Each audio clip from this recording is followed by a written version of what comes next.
بیا هم ښه راغلاست. ښاغلی استاد، تاسو خپله خبر ته دوام ورکړئ. د خارجي سیاست په ارزښتونو یو خبره دی چې د خارجي سیاست د ابزار که هر څه وکړي تاسو اجازه لري. مورگنتاگ صحبت داره در زمینه سیاست خارجی و اینکه چگونه شما منافع خود در قالب سیاست خارجی تامین بکنید. میگن که سیاست منافع ملی راهنمای سیاست خارجی کشور است. شما هر گونه ابزاری را که میتونید استفاده بکنید به خاطر تامین منافع سیاست خارجی خود آماده هستین. او افغانی که در ساحه در ایران زندگی میکنه یا در پاکستان زندگی میکنه، در ممالک عربی زندگی میکنه یا در کشورهای دیگه زندگی میکنه، وقتی شما به عنوان ایرانی تلاش میکنید منافع سیاست خارجی شما در کشور به نام سوریه یا در کشور به نام عراق تامین شود، پشتیبانی نمیگردین که این مهاجر است یا نمیفهمم افغان است، مسلمان است. شما تلاش دارین به عنوان کشور که منافع شما اینجا تبلور پیدا بکنه، ظاهر بشه. ډیر مننه. ښاغلی اقبال، که تاسو نه دا پوښتنه وکړو، مثلا استاد ورته اشاره وکړه چې بل هیواد کولی شي چې یو چا نه استفاده وکړي، غلطه کوي که صحیح کوي، نو خپله اوس حکومتونو ته څه پکار دی چې د خپلو اتباعو په اړه کوم تصامیم ونیسي، څه وکړي باید د هغوی په حکومتونو حق لره چې د هغوی پوښتنه وشي، د هغوی د حقونو دفاع وشي.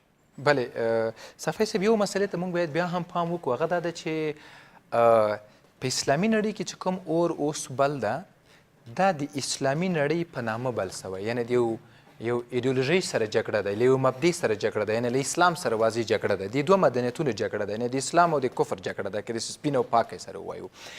اوس مسله دا ده چې نه یوازې د افغانستان حکومت، دلته دا حتمی او لازمی مسله د ایران په حکومت، د سعودي په حکومت، د ترکیې په حکومت چې دوی د سیمې په اصطلاح قدرتونه دي، د دې منطقي قدرتونه دي، دوی کولی شي چې د دغو وینو مخه ونیسي، د دغې جګړې ته د پای ټکی کیدي، د دوی د سترګو لاندې ما درته ویله چې د افغانستان قضیه وګورئ، د سوریې قضیه وګورئ، د عراق قضیه وګورئ. زه یو حدیث باندې استناد کوم، ولې دا سیمه 1.5 کاله شاوخوا کېږي چې دا اسلامي نړۍ ده.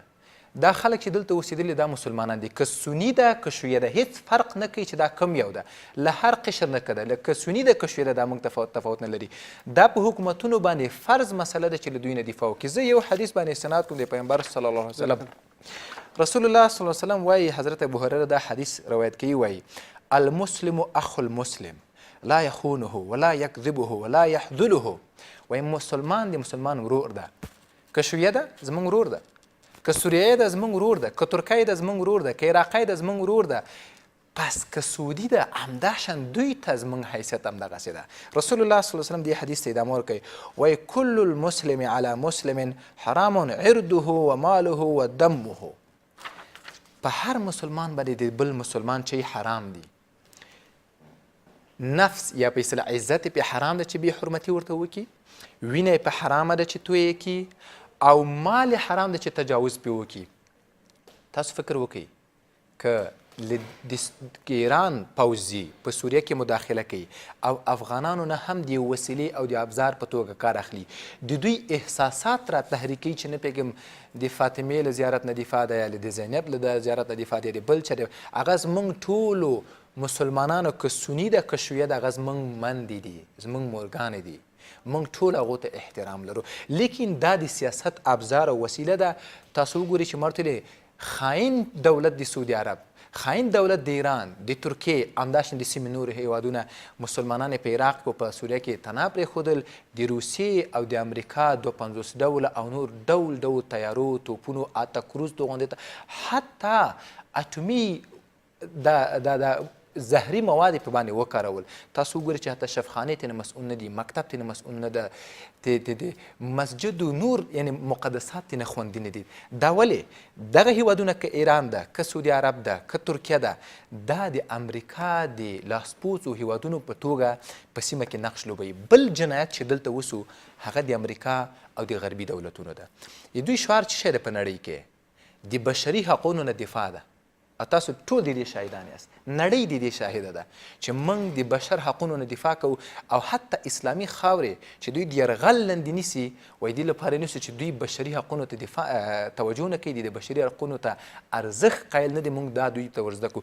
تاسو وګورئ په سوریه کې آیا سپین ږیري دا نن په حلب کې نه وژل کېږي؟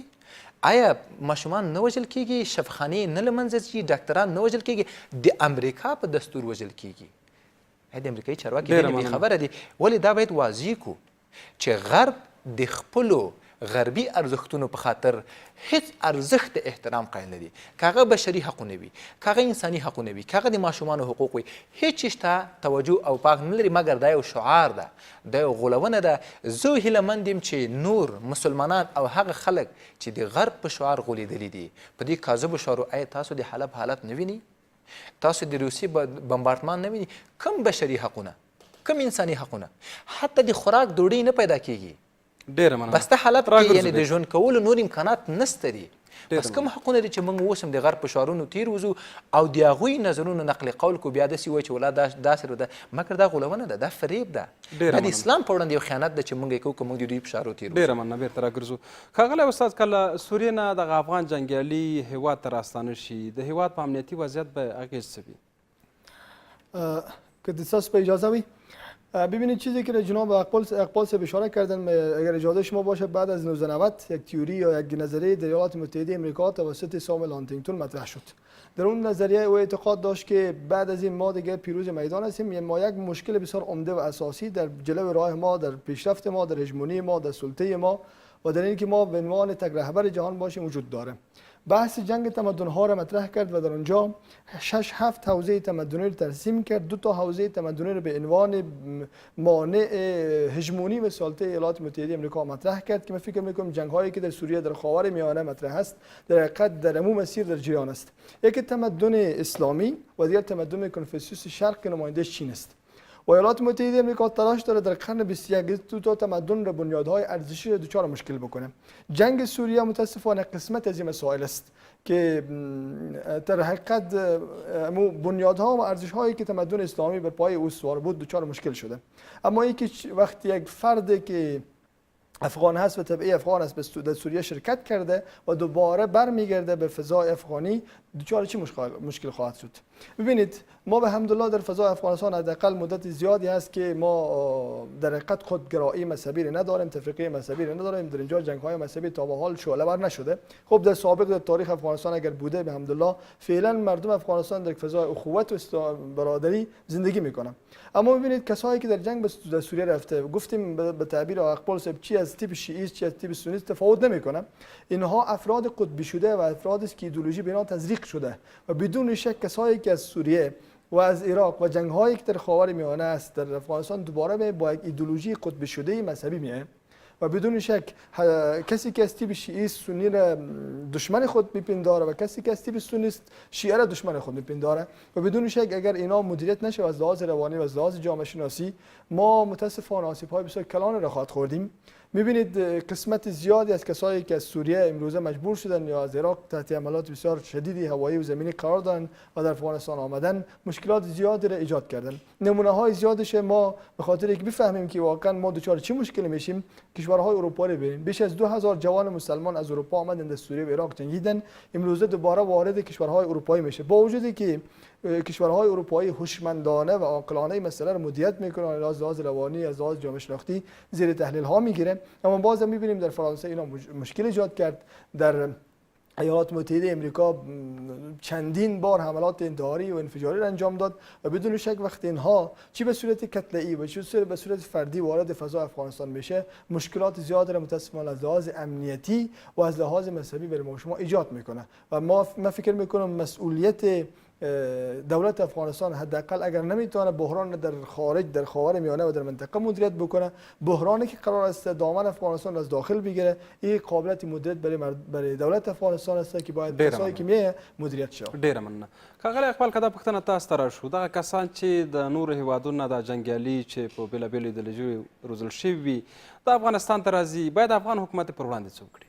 ښه، څو مسلو ته بیا هم باید پام وکړو چې درزه اچول د سني او شیعه ترمنځ، که هغه په افغانستان کې وي، که په سوریه کې وي، که په عراق کې وي او که په هر ځای کې وي، دا د غرب چې په راس کې امریکا ده یوه اوږدمهاله ستراتیژي ده، یو ابزار د حاکمیت ده، یو ابزار ده چې تل یې کارولی اوس هم کاروي، خو ځینې وخت ځینې دوستان دې ټکي ته هم ډېر په اصطلاح توجه کوي یا زموږ تحلیلګران دوی فکر کوي چې سني نمایندګي سعودي عرب کوي او د شیعګانو نمایندګي ایران کوي. زه دا وایم نه سعودي عرب د سنیانو نماینده ده او نه ایران د شیعګانو.